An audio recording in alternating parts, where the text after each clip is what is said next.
We're coming to you today live from Shanghai, China at the Bauma, China 2012 exhibit, where Caterpillar has its largest display ever at a trade show. And today I'm joined by Caterpillar Group President Ed Rapp. Starting January 1, Ed, you will take over a new role formally for Construction Industries. Talk first, Ed, if you could, about the importance of a show like this for Caterpillar. I think if you look at a show like this, at this point in time in the development of China, it just sends the right message. Yeah, we've got economic uncertainty that exists around the world. We've had a little bit of a slowdown here in China in 2012. But as you look around this show, what you see is the commitment that we've made to winning in China. The thing I reflected on as I came into the show this morning is just all those that have gone before us to establish this foundation.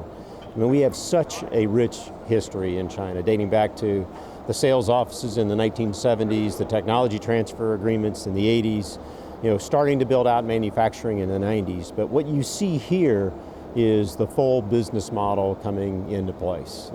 If you look at China today, 22 facilities, 5 under construction, 4 research and development centers, 3 logistics centers, more than $1 billion of assets under management from Cat Finance, and you really do sense and feel that full business model at today's show.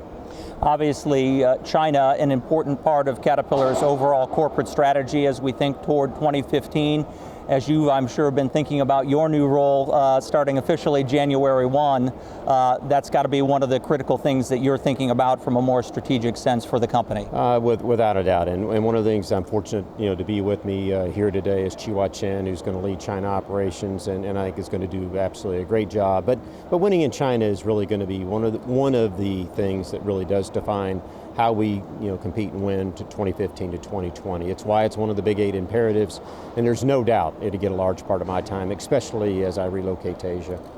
You've had a chance to already meet with some government officials. You've had a chance to talk with a large group of the employees who will be working the show here at Bauma, China in Shanghai. Final thoughts from you based on some of those very first initial discussions since you've been at the show here? We had a great dinner last night with some of the government officials, a great briefing this morning with our local employees. And as I told the government officials last night at dinner, we consider China home. We've been here for a long time. This display is an absolute demonstration of our long-term commitment to it.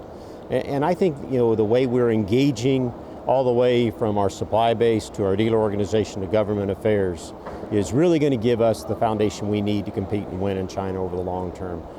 For me, it's just systematically building out that business model and doing it in a way that customers make more money with our equipment here than any other manufacturer. Add a lot of optimism and a lot of work to do for everyone here in China and elsewhere. Every day you wake up and you're just amazed with the opportunity that exists at a company like Cat. Yeah, there's difficult times in terms of uncertainty in the global economy today, but if you think about the long-term perspective that we take, the long-term opportunities that are out there as the world urbanizes and puts infrastructure in place, I get more excited every day. All right, Ed, thanks very much for joining us here at the Bauma China show in Shanghai. We'll have more reports coming up. Stay tuned.